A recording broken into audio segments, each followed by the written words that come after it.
عليك يا رسول الله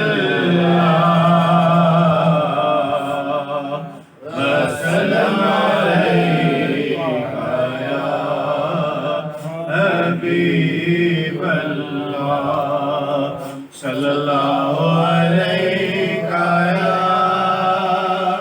رسول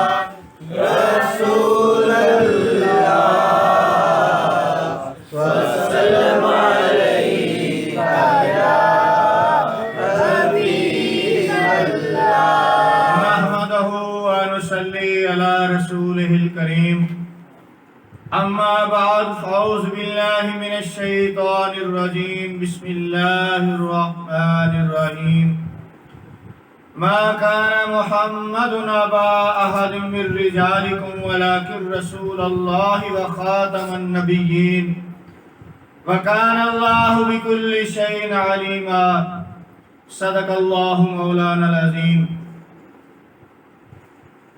اللہ تبارک تعالی قرآن پاک ارشاد فرمایا، محمد صلی اللہ علیہ وسلم تم مردوں میں سے کسی کے باپ نہیں، لیکن وہ اللہ کے رسول ہیں اور آخری نبی ہیں، اور اللہ ہر چیز کا علم رکھنے والا جاننے والا ہے. اس سے پہلے اسی عقیدہ ختم نبوت کے بیان ریکارڈ کرایا. اج دا ساڈا موضوع تحفظ ختم نبوت. ختم نبوت دے عقیدے دا تحفظ کرنا یہ ساری ذمہ داری ہے، ساڈے تے فرض ہے. تو تحفظ ختم نبوت دے متعلق تھوڑا جا گزارشات پیش کراں گا. قرآن پاک وچ اللہ تعالی نے ارشاد فرمایا کہ محمد صلی اللہ علیہ وسلم تواڈے مرداں چوں کسے دے باپ نہیں، وہ تے اللہ دے رسول نے اور آخری نبی نے. تو اللہ تعالی ہر چیز نو جانن والا ہے، بہتر جاندا ہے. تو گویا خاتم النبیین دی تشریح پہلے ہو چکی کہ آپ نبوت رسالت نو ختم کرنے والے نے. آپ تو بعد کوئی نبی کوئی رسول نہیں آئے گا. احادیث مبارکہ بھی پیش کیتی ہیں پہلی ریکارڈنگز. حضور پاک صلی اللہ علیہ وسلم ان احادیثاں دا مفہوم ہے ساریاں دا، ساریاں تے نہیں پیش کیتیاں گئیاں، 7-8 حدیثاں پیش کیتیاں سی. تو سب دا مفہوم ہے کہ حضور پاک صلی اللہ علیہ وسلم تو بعد تا قیامت کوئی نبی کوئی رسول نہیں آئے گا. انا خاتم النبیین لا رسول بعدی ولا نبی بعدی. حضور پاک صلی اللہ علیہ وسلم نے فرمایا کہ میں آخری نبی ہوں، میرے بعد نہ کوئی رسول آئے گا نہ کوئی نبی آئے گا. تو آپ نے بھی ارشاد فرمایا کہ میرے تو بعد 30 جھوٹے شخص ہون گے جڑے اپنے آپ سے گمان کرن گے کہ اسی نبی ہیں، یعنی نبی نہیں ہون گے، انہاں دا اپنا ایک گمان ہوئے گا کہ اسی نبی ہیں اور جھوٹے ہون گے. تو 30 قیامت تک 30 جھوٹے دجال جھوٹے نبی ہون گے، نبوت دا دعویٰ کرن گے، نبی نہیں ہون گے. تو اسی طرح ہی نبی حضور پاک صلی اللہ علیہ وسلم نے دور سے نبوت کا اعلان کیتا. مسیلمہ کذاب نے، اسود انسی ایک عورت بھی بات ہوئی سجا نامی، اور کئیاں نے اس تو بعد نبوت دے دعوے کیتے جھوٹے. تو یہ یہودی شروع تو لے کے ایک سازشی قوم ہے، فسادی قوم ہے. دنیا دے وچ سارا فساد زیادہ تر انہاں دا یہ یہودیاں دا. تو اسلام دے فتنہ پان واسطے شروع تو لے کے ہن تک یہ اپنی چالاں چلدے آ رہے ہیں اور اسلام نو مختلف گروہاں دے وچ تقسیم کرنے دیاں سازشاں کر رہے ہیں. تو اسلام دے نظریات نو کمزور کرنے واسطے، ایمان نو کمزور کرنے واسطے انہوں نے مختلف گروہ انہوں نے سپورٹ کی تھی.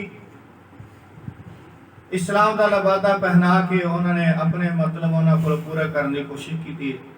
اس طرح ہی 20ویں صدی کے آغاز برصغیر پاک و ہند مرزا غلام احمد قادیانی ملعون انہوں نے سپورٹ کر کے تے اودے کولوں نبوت کا اعلان کروایا. وہ خود ساختہ نبی بن گیا. قادیان انڈیا دے وچ علاقہ ہے جتھے ہویا. تو وہی ماں روشن بی بی جنوں پنڈ دے مائی کسیٹی کہندے سن سارے.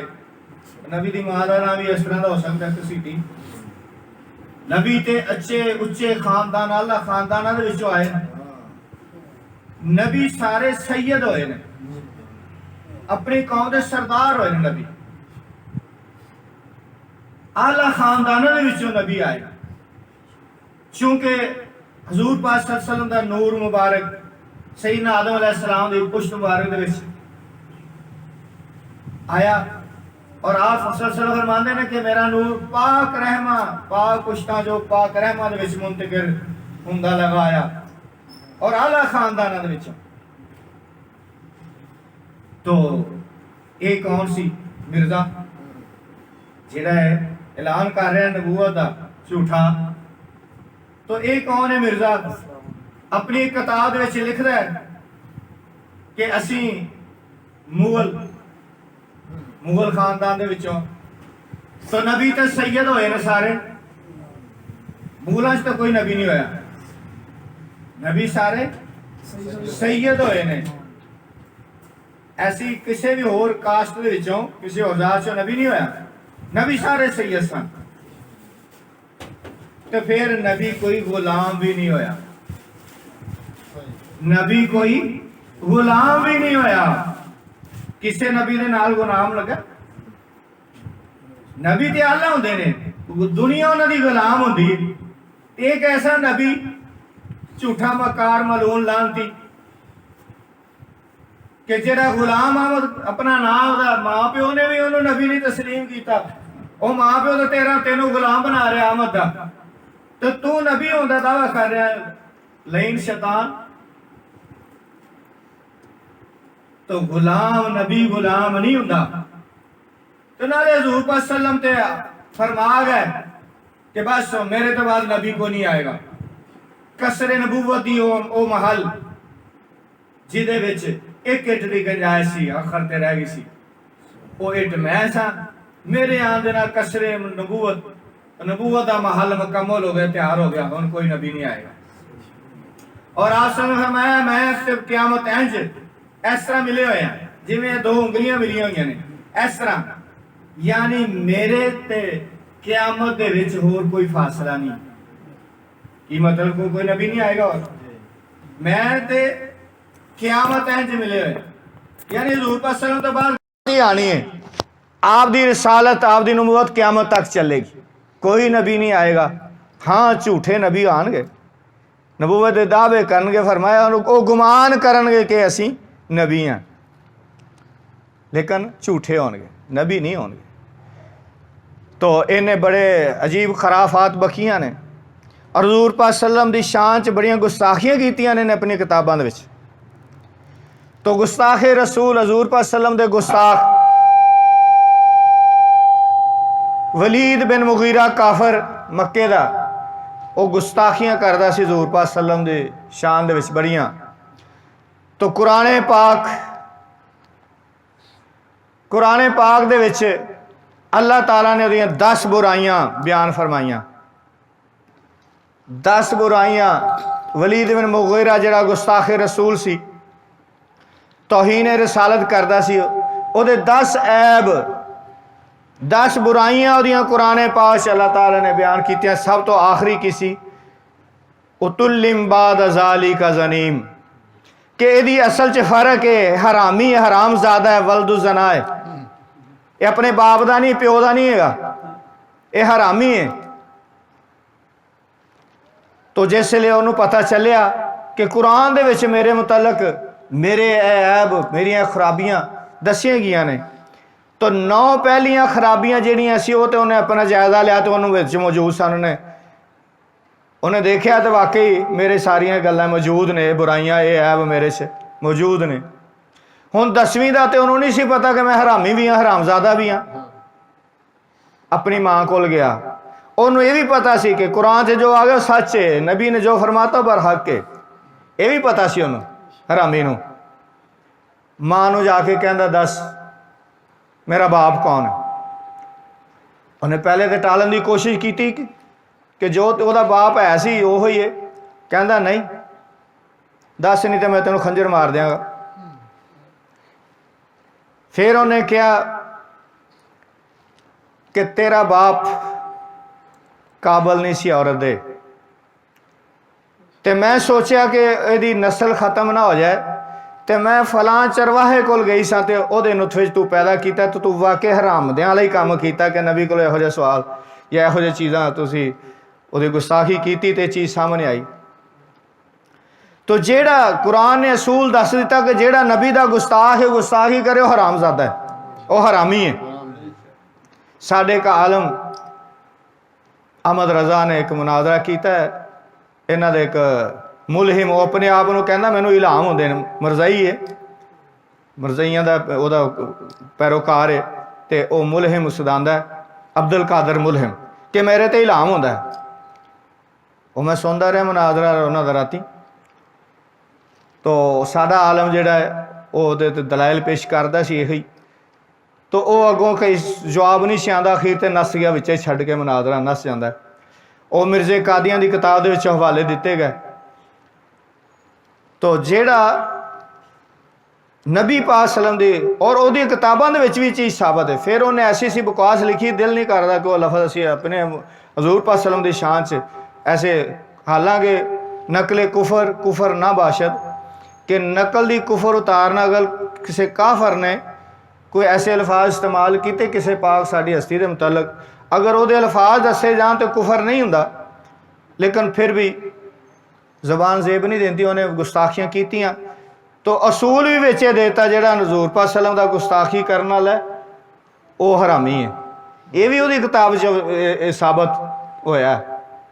تو ذالک زنیم دا مطلب بھی وہ دے بیٹا بشیر، دوسرا انہاں دا خلیفہ جڑا قادیانیہ دا، وہ دا بیٹا بشیر، انہیں بھی ایک ترجمہ قرآن پاک دا کیتا، وہ دے وچ ترجمہ انہیں یہی کیتا ہے حرامی۔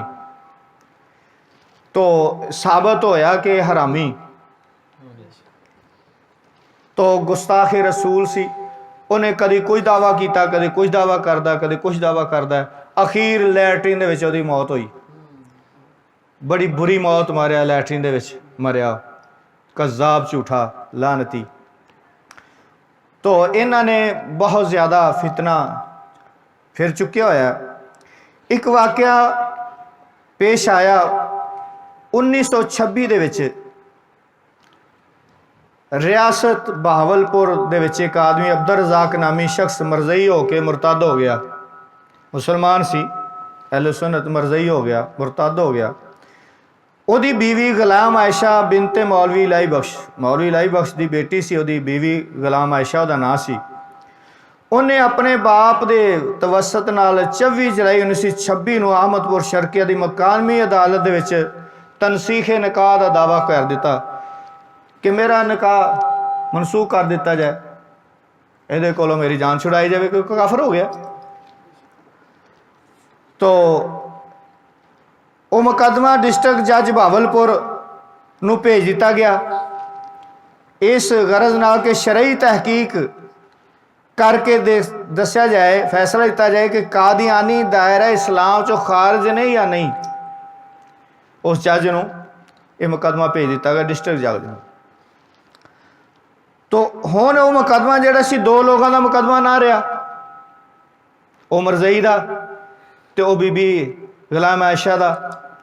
ہون وہ مقدمہ نکل کے اگے چلا گیا حق و باطل دا، تے اسلام تے قادیانیت دا ایک مسئلہ بن گیا۔ تو اس جج نے 7 فروری 1935 نو جج محمد اکبر او دا نام سی، انہیں فیصلہ سنایا۔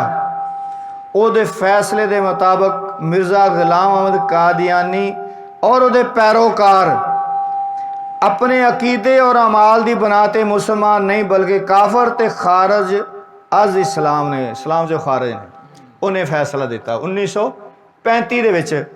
ਤੋ ਇਸ ਤਰੀਕੇ ਦੇ ਨਾਲ ਫਿਰ ਉਹ ਅਬਦੁਰ ਰਜ਼ਾਕ ਮਰਜ਼ਈ ਦਾ ਨਿਕਾਹ ਗੁਲਾਮ ਆਇਸ਼ਾ ਦੇ ਨਾਲ ਨਿਕਾਹ ਜਿਹਾ ਸੀ ਮਨਸੂਖ ਕਰਾਰ ਦੇ ਦਿੱਤਾ ਗਿਆ। ਇਸ ਫੈਸਲੇ ਤੋਂ ਬਾਅਦ ਪੂਰੀ ਦੁਨੀਆ 'ਚ ਪਤਾ ਲੱਗ ਗਿਆ ਕਾਦੀਆਨੀਅਤ ਦਾ, ਇੱਕ ਚਰਚਾ ਹੋ ਗਿਆ, ਮਸ਼ਹੂਰੀ ਹੋ ਗਈ ਕਾਦੀਆਨੀਆਂ ਦੀ, ਇਹਨਾਂ ਦੇ ਅਕੀਦੇ ਕੀ ਨੇ। ਤੋ ਇਸੇ ਤਰੀਕੇ ਨਾਲ ਫਿਰ ਉਹ ਮਰਜ਼ਈਆਂ ਦੀ ਲੋਕਾਂ ਨੂੰ ਪਤਾ ਚੱਲਦਾ ਗਿਆ ਤੇ ਉਹਨਾਂ ਦੀ ਨਫ਼ਰਤ ਫੈਲਦੀ ਗਈ ਉਹਨਾਂ ਦੇ ਮੁਤਲਕ। ਇਸ ਤੋਂ ਬਾਅਦ ਫਿਰ ਇੱਕ ਵਾਕਿਆ ਹੋ ਜਾਂਦਾ ਹੈ ਮਈ 1974 ਦੇ ਵਿੱਚ। 1974 ਮਈ ਦੇ ਮਹੀਨੇ ਦੇ ਵਿੱਚ ਨਸ਼ਤਰ ਮੈਡੀਕਲ ਕਾਲਜ, ਹੁਣ ਉਹ ਨਸ਼ਤਰ ਮੈਡੀਕਲ ਯੂਨੀਵਰਸਿਟੀ ਬਣ ਚੁੱਕੀ ਹੈ ਮੁਲਤਾਨ ਦੇ ਵਿੱਚ। ਉੱਥੋਂ ਦੇ ਤਾਲਬ ਇਲਮਾਂ ਦਾ ਇੱਕ ਗਰੁੱਪ ਸੈਰੋ ਤਫਰੀਹ ਦੇ ਵਾਸਤੇ ਚਨਾਬ ਐਕਸਪ੍ਰੈਸ ਦੇ ਬੈਠ ਕੇ ਤੇ ਮੁਲਤਾਨ ਤੋਂ ਪਸ਼ਾਵਰ ਜਾ ਰਿਹਾ ਸੀ। ਉਹ ਟ੍ਰੇਨ ਰਬਵੇ ਤੋਂ ਗੁਜ਼ਰੀ। ਤੋ ਚਨਿਓਟ ਦਾ ਜ਼ਿਲ੍ਹੇ ਦੇ ਵਿੱਚ ਰਬਵਾ ਇਹਨਾਂ ਦਾ ਮਰਕਜ਼ ਹੈ, ਪਾਕਿਸਤਾਨ ਦੇ ਵਿੱਚ ਇਹਨਾਂ ਦਾ ਕਾਦੀਆਨੀਆਂ ਦਾ ਮਰਜ਼ਈਆਂ ਦਾ ਮਰਕਜ਼ ਰਬਵਾ, ਅੱਜ ਕੱਲ੍ਹ ਉਹਦਾ ਨਾਂ ਚਨਾਬ ਨਗਰ ਹੈ। ਉੱਥੋਂ ਜਿਸ ਲਈ ਟ੍ਰੇਨ ਗੁਜ਼ਰੀ ਤੇ ਉਹ ਆਪਣੇ ਉਹਨਾਂ ਦਾ ਇੱਕ ਤਰੀਕਾਕਾਰ ਸੀ, ਮਾਮੂਲ ਸੀ ਕਿ ਉਹ ਆਪਣੇ ਪੰਫਲੇਟ ਉੱਥੇ ਤਕਸੀਮ ਕਰਦੇ ਹੁੰਦੇ ਸੀ। ਟ੍ਰੇਨ ਆਂਦੀ ਲੋਕਾਂ ਨੂੰ ਆਪਣੀ ਮਸ਼ਹੂਰੀ ਆਪਣੀ ਮਰਜ਼ਾਈਅਤ ਦੀ ਤਬਲੀਗ ਕਰਦੇ ਸਨ। ਤਾਂ ਉਹਨਾਂ ਨੇ ਜਿਸ ਵੇਲੇ ਲਿਟਰੇਚਰ ਤਕਸੀਮ ਕਰਨਾ ਸ਼ੁਰੂ ਕਰਤਾ ਤਾਂ ਉਹ ਨੌਜਵਾਨ ਤਾਲਬ ਇਲਮ ਉਹਨਾਂ ਨੂੰ ਪਤਾ ਸੀ ਕਿ ਇਹ ਕਾਫਰ ਨੇ। ਉਹਨਾਂ ਨੇ ਨਾਅਰੇਬਾਜ਼ੀ ਲਾਣੀ ਸ਼ੁਰੂ ਕਰਤੀ, ਇਸਲਾਮ ਜ਼ਿੰਦਾਬਾਦ, ਮਰਜ਼ਾਈਅਤ ਮੁਰਦਾਬਾਦ। ਤਾਂ ਇਸ ਤਰੀਕੇ ਨਾਲ ਥੋੜ੍ਹਾ ਜਿਹਾ ਮਾਮਲਾ ਹੋਇਆ। ਉਹ ਫਿਰ ਜਿਸ ਵੇਲੇ ਵਾਪਸ 29 ਮਈ ਨੂੰ ਵਾਪਸ ਫਿਰ ਉਹ ਪਸ਼ਾਵਰ ਤੋਂ ਮੁਲਤਾਨ ਆਏ ਤੇ ਉਹਨੇ ਚਿਰ ਨੂੰ ਉਹਨਾਂ ਨੇ ਤਿਆਰੀ ਕਰ ਲਈ ਸੀ ਮਿਰਜ਼ਾਈਆਂ ਨੇ। ਉਹਨਾਂ ਨੇ ਡੰਡੇ ਸੋਟੇ ਦੇਸੀ ਹਥਿਆਰ ਲੈ ਕੇ ਤੋਂ ਸਾਰੇ ਇਕੱਠੇ ਹੋ ਕੇ ਉਹਨਾਂ ਨੇ ਹਮਲਾ ਕਰ ਦਿੱਤਾ ਫਿਰ, ਔਰ ਕਾਫੀ ਮਾਰਿਆ ਉਹਨਾਂ ਨੇ ਸਟੂਡੈਂਟਾਂ ਨੂੰ ਜਿਸ ਵੇਲੇ ਵਾਪਸ ਟ੍ਰੇਨ ਰਬੋਏ ਪਹੁੰਚੀ। ਤੋ ਇਸ ਤਰੀਕੇ ਦੇ ਨਾਲ ਉਹਨਾਂ ਨੂੰ ਕਾਫੀ ਮਾਰਿਆ ਮੁਰਿਆ, ਸਮਾਨ ਵੀ ਲੁੱਟ ਲਿਆ। ਹੁਣ ਇਹ ਖਬਰ ਜੰਗਲ ਦੀ ਅੱਗ ਦੀ ਤਰ੍ਹਾਂ ਪੂਰੇ ਮੁਲਕ 'ਚ ਫੈਲ ਗਈ ਕਿ ਇਹ ਮਾਮਲਾ ਹੋ ਗਿਆ। ਇਸ ਵਾਕਿਆ ਤੋਂ ਬਾਅਦ ਫਿਰ ਮੌਲਾਨਾ ਸ਼ਾਮ ਨੂਰਾਨੀ ਸਿੱਦੀਕੀ ਰਹਿਮਤੁल्लाह अलैह अहले सुन्नत दे मैनास आलम भी लीडर भी, अल्लाह ताला उन्होंने कबर से करोड़ा रहमत करे। पाकिस्तान की कौमी असैंबली दे विच उन्होंने 30 जून 1974 ਨੂੰ अहमदियां इन्हां दे दो ग्रोह ने, एक अहमदी ग्रोह एक लाहौरी ग्रोह। गड़ी शो इन्हां दा है ना मस्जिद आमदियां दी, आमदी ग्रोह लाहौरी ग्रोह है, ये लाहौरी ग्रोह। तो इन्हां दो ग्रोहां दे खिलाफ उन्होंने एक करारदाद पेश की कि मौलाना शाम नूरानी सिद्दीकी रहमतुल्लाह अलैह ने, और के करारदाद पेश की कि ये लोग जिहड़े ने मिर्ज़ा गुलाम अहमद कादियानी नूं नबी मानते हैं, जद कि नबी करीम सल्लल्लाहु अलैहि वसल्लम खातमुन नबीयीन आखिरी नबी ते रसूल ने। लिहाजा इस बातल अकीदे की बिना ते अहमदियां नूं गैर मुस्लिम अकरीयत करार दिता जाए। बिल आखिर उस वक्त के वजीर आज़म जनाब जुल्फ़कार अली भुट्टो, बड़ा वड्डा कारनामा उन्होंने। इंसान को गलतियां हर इंसान को होंदियां ने, लेकिन बाज़ काम ऐसे भी अल्लाह ताला किसी को ले लैंदा है तो वो याद रखने के काबिल होंदे ने, काबिल तहसीन होंदे ने ये काम। और इस तो इलावा भी कुछ काम वो बड़े अच्छे काम होए ने। जुल्फ़कार अली भुट्टो उन्हें इस मामले च रबवे का जिहड़ा सानिया होया ते कादियानी मसले ते सिफारशात तरतीब देने वास्ते उन्हें पूरी कौमी असैंबली नूं ही खसूसी कमेटी बनाता। अब कई मामले आता ऐसे आ जाते ना, केस आ जाते हैं, कुछ 2 4 10 बंदे की कमेटी बना देंगे, लो जी तुसीं इहदी तहकीक करके सिफारिशां दिओ कि की करना चाहिए। उन्हें पूरी कौमी असैंबली नूं खसूसी कमेटी बनाता इस मामले दे विच। कौमी असैंबली दे विच मरज़ाइयत के मामले च बहस शुरू हो गई। ये बहस 2 महीने तक चलती रही। बिल आखिर वो टाइम आ गया, मुबारक घड़ी आ गई कि जदों 7 सितंबर 1974 ਨੂੰ 4:35 ਤੇ कादियाने के दोवां ग्रुपों के यानी मरज़ई ते अहमदी ग्रुप को कौमी असैंबली ने मुतफिका तौर पर गैर मुस्लिम अकलीयत करार दे दिता। ਇਸ ਤਾਰੀਖ ਸਾਜ਼ ਫੈਸਲੇ ਤੋਂ ਬਾਅਦ ਅਕਸਰ ਇਸਲਾਮੀ ਮੁਲਕਾਂ ਨੇ ਵੀ ਯਕੇ ਬਾਅਦ ਦੀਕਰੇ ਕਾਦੀਆਨੇ ਨੂੰ ਗੈਰ ਮੁਸਲਮ ਅਕਲੀਅਤ ਕਰਾਰ ਦੇ ਦਿੱਤਾ। ਇਸ ਤੋਂ ਬਾਅਦ ਫਿਰ ਇੱਕ ਤਹਿਰੀਕ ਉੱਠੀ, ਜਿਹਦੇ ਤੋਂ ਬਾਅਦ ਉਸ ਵਕਤ ਦਾ ਸਦਰ ਪਾਕਿਸਤਾਨ ਜਨਰਲ ਜ਼ਿਆਉਲ ਹਕ, ਇਹਨੇ ਵੀ ਇਹ ਕਾਰਨਾਮਾ ਬੜਾ ਕੀਤਾ। ਉਹਨੇ 26 ਅਪ੍ਰੈਲ 1984 ਨੂੰ ਇਮਤਨਾਏ ਕਾਦੀਆਨੀਅਤ ਆਰਡੀਨੈਂਸ ਜਾਰੀ ਕੀਤਾ, ਜਿਹਦੇ ਮੁਤਾਬਕ ਕਾਦੀਆਨੇ ਦੀ ਤਬਲੀਗ ਤੇ ਤਸ਼ਹੀਰ, ਕਾਦੀਆਨੀਆਂ ਦਾ ਖੁਦ ਨੂੰ ਮੁਸਲਮਾਨ ਜ਼ਾਹਿਰ ਕਰਨਾ, ਅਜ਼ਾਨ ਦੇਣਾ, ਆਪਣੀ ਇਬਾਦਤਗਾਹਾਂ ਨੂੰ ਮਸਜਿਦ ਕਹਿਣਾ ਤੇ ਸ਼ਾਇਰ ਇਸਲਾਮ ਨੂੰ ਇਸਤੇਮਾਲ ਕਰਨੋਂ ਜੁਰਮ ਕਰਾਰ ਦੇ ਦਿੱਤਾ। ਕਾਨੂੰਨ ਬਣ ਗਿਆ। ਇਹ 1984 ਦਾ ਕਾਨੂੰਨ ਬਣਿਆ ਹੋਇਆ। ਕਾਦੀਆਨੀ ਆਪਣੇ ਆਪ ਨੂੰ ਮੁਸਲਮਾਨ ਨਹੀਂ ਕਹਿ ਸਕਦੇ, ਆਪਣੀ ਇਬਾਦਤਗਾਹ ਨੂੰ ਮਸਜਿਦ ਨਹੀਂ ਕਹਿ ਸਕਦੇ, ਅਜ਼ਾਨ ਨਹੀਂ ਦੇ ਸਕਦੇ। तो कोई भी ऐसी निशानी जिहदे तो इस्लाम मुसलमान होना ज़ाहिर होंदा कि मुसलमान की खास निशानी होंदी, तो वो इस्तेमाल नहीं कर सकते, अपने आप को मुसलमान नहीं कह सकते। लेकिन अज के दौर अज ऐसा टाइम आ गया है कि वो कोशिश कर रहे हैं कादियानी कि इस आर्डीनेंस को मुल्क चों ख़त्म करा दिता जाए। नवाज शरीफ दौर च भी कोशिश हुई, तो हुण भी कोशिश हुई। तो ये एक आलमी साजिश के तहत ये चीज़ां चल रही ने, वो कोशिशां करते हैं, इन्हां दे अप्रोच काफ़ी तक जाती है। साडी कौम गुलाम बना ली उन्होंने, यहूदियां ने कर्जे दे के साडे लीडरां नूं खरीद के और कर्जे दे के गुलाम बना लिया सानू। साडा मुल्क कर्जे तो बगैर चल नहीं सकता हुण, तो कर्जे देने दे वास्ते वो शर्तां अपनियां मनाते हैं, तो खुफिया शर्तां ऐसियां विच रखियां होंदियां ने जिहड़े साडे हुक्मरान ज़ाहिर नहीं करते उन्हां शर्तां नूं, ते उन्हां दी हर शर्त ही साडे बरखिलाफ ही हुंदी, साडे नुकसान च कि ये फसे रहन, मजबूर रहन, साडे अगे हर वेले हथ करते रहन ते साडी इमदाद ते चलते रहन। तो गुलामी च जकड़े गए असीं, साडे ऐसे हुक्मरान अल्लाह हदायत दे इन्हां नूं, तो इन्हां नूं कोई इस्लाम दी कोई हया आए तो ये ऐसे इकदामात करन कि इन्हां कर्ज़ियां तो साडी जान छुट जाए और असी उन्हां दी गुलामी चों निकल जाइए, तो असी फिर ही असी आज़ाद मुल्क कहलान दे हकदार हाँ, आज़ाद कौम कहलान दे हकदार हाँ। तो उन्हां दी साजिशां वाले तवज्जो रखना, बड़ियां बड़ियां आला सीटां ते चले गए ने कादियानी, अच्छियां पोस्टां चले गए ने, वो बड़े तरीके। फिर जदों ये भर्ती होंदे ने, इन्हां दा भी तरीका भर्ती होण लग्या, ये अपने आप नूं मुसलमान लिखांदे ने, क्योंकि अजे तक भी वो अपने आप को मुसलमान ही कहते हैं। तो मुसलमान लिखाते ने, बाद च पता लगता है कि आमदी मरज़ाई ने, कादियानी ने। तो ये बड़ियां चीज़ां चल रही ने, तो सानू इस चीज़ ते होश च रहना चाहिए, इस चीज़ को अगे फैलाना चाहिए, इस मिशन को अपने बच्चों को, अपनी औलादा को, अपने माहौल दे विच सारी चीज़ चलनी चाहिए। तो इन्हां लोगों का मुहासबा होंदा रहे, इन्हां दे सिर चित्र पैंदे रहन। ये हरामजादे सारी नस्ल ही हरामदियां दी, इन्हां दी ये जिन्ने भी ने कोई हरामदे नूं मनण वाले हरामी सारे इकट्ठे होए ने। तो इस वास्ते इस चीज़ का कदी भी गाफल ना होए मुसलमान इस चीज़ तो हजूर पाक सल्लल्लाहु अलैहि वसल्लम दी नामूसे तहफ़्फ़ुज़े ख़त्म नबूवत, नामूसे नबूवत पहरा देने वास्ते नौजवानों को हमेशा तैयार रहना चाहिए। जदों भी कोई टाइम आ जाए, देखो ऐसे ऐसे होए ने, उन्होंने साढ़े नौजवान उन्होंने बड़े कारनामे किए ने कि जदों भी कोई टाइम आया तो गाजी इलमदीन शहीद पैदा हो गया, मुमताज़ गाजी पैदा हो गया। ऐसे मौके आते रहते हैं कि ये देखते हैं, कोई ना कोई शोशा छड़ के हुण खाके बनाने शुरू कर दिते इन्हां लोगों ने कि मुसलमानों की नब्ज़ से हथ रखते हैं कि इन्हां च ईमान की किन्नी को हरारत है वे, ये की रद्दे अमल आंदा है। तो साड़ी कौम ऐसी है कि असी अपना ही नुकसान करना शुरू कर देते हैं, असी अपनियां बिल्डिंगां तोड़ने, अग्गां लाने, अपना ही खराबी पाने, वो लोग खुश होंदे ने कि ये अपना नुकसान, उन्होंने की इहदे नाल नुकसान पहुँचा।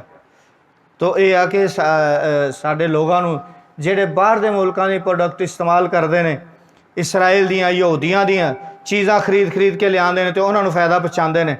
और वो कोई भी यहूदी प्रोडक्ट है, कोई भी ऐसी चीज़ है, ਉਹਦਾ ਕੁਝ ਹਿੱਸਾ ਇਸਰਾਇਲ ਨੂੰ ਜਾਂਦਾ ਤੇ ਉਹ ਸਾਰਾ ਮੁਸਲਮਾਨਾਂ ਦੇ ਖਿਲਾਫ ਇਸਤੇਮਾਲ ਹੁੰਦਾ ਹੀ ਉਹ ਯਹੂਦੀਆਂ ਦੀ ਕੁਝ ਵੀ ਪ੍ਰੋਡਕਟ ਇਹ ਸਾਰੀਆਂ ਬੋਤਲਾਂ ਜਿਹੜੀਆਂ ਨੇ ਸਾਡੇ ਮੁਲਕ 'ਚ ਕਿੰਨੀਆਂ ਚੀਜ਼ਾਂ ਨੇ ਜਿਹੜੀਆਂ ਯਹੂਦੀਆਂ ਦੀਆਂ ਨੇ ਔਰ ਉਹਦਾ ਪ੍ਰਾਫਿਟ ਉਹਨਾਂ ਨੂੰ ਜਾ ਰਿਹਾ ਇਸਰਾਇਲ ਮੁਲਕ ਨੂੰ ਜਾ ਰਿਹਾ ਯਹੂਦੀਆਂ ਨੂੰ ਜਾ ਰਿਹਾ ਤੇ ਉਹ ਸਾਰਾ ਪੈਸਾ ਸਾਡੇ ਖਿਲਾਫ ਇਸਤੇਮਾਲ ਹੋ ਰਿਹਾ ਫਲਸਤੀਨ ਦੇ ਮੁਸਲਮਾਨਾਂ ਤੇ ਬੰਬਾਰੀ ਹੋ ਰਹੀ ਉਹਨਾਂ ਪੈਸਿਆਂ ਦੀ ਸਾਡੇ ਪੈਸਿਆਂ ਦੇ ਨਾਲ ਸਾਨੂੰ ਹੀ ਮਾਰੀ ਜਾ ਰਿਹਾ ਤੇ ਅਸੀਂ ਜੇ ਬਹੁਤਾ ਕਰਾਂਗੇ ਤੇ ਅਸੀਂ ਇhtਜਾਜ ਕਰਾਂਗੇ ਆਪਣੇ ਤੋੜ ਫੋੜ ਕਰਾਂਗੇ ਆਪਣੇ ਬੰਦਿਆਂ ਨੂੰ ਮਾਰੀ ਜਾਵਾਂਗੇ ਆਪਣੀਆਂ ਇਮਾਰਤਾਂ ਸਾੜ ਜਾਵਾਂਗੇ ਆਪਣੇ ਮੁਲਕ ਦਾ ਨੁਕਸਾਨ ਕਰੀ ਜਾਵਾਂਗੇ ਤੋ ਇਹ ਕਿ ਇhtਜਾਜ ਅਗਰ ਹੋਏ ਤੇ ਐਸਾ ਨਹੀਂ ਹੋਣਾ ਚਾਹੀਦਾ ਕਿ ਆਪਣੇ ਨੁਕਸਾਨ ਹੋਵੇ ਤੇ ਉਹ ਲੋਕ ਸਗੋਂ ਤਮਾਸ਼ਾ ਵੇਖਣ ਉਹ ਇਹੋ ਹੀ ਤੇ ਉਹ ਚਾਹੁੰਦੇ ਨੇ ਤੋ ਇਹ ਚੀਜ਼ ਜਿਹੜੀ ਹੈ ਅਕੀਦਾ ਖਤਮ ਨਬੂਵਤ ਔਰ ਤਹੱਫੁਜ਼ ਖਤਮ ਨਬੂਵਤ ਇਹ ਈਮਾਨ ਦਾ ਅਹਿਮ ਹਿੱਸਾ ਹੈ ਇਹਦੇ ਮੁਤਲਕ ਪਤਾ ਹੋਣਾ ਚਾਹੀਦਾ ਔਰ ਸਾਡੀਆਂ ਨਸਲਾਂ ਨੂੰ ਵੀ ਅੱਗੇ ਇਹ ਚੀਜ਼ ਪਤਾ ਚੱਲਣਾ ਚਾਹੀਦਾ ਵਮਾ ਅਲੈਨਾ ਇल्लल बलागुल मुबीन सल्लल्लाहु तआला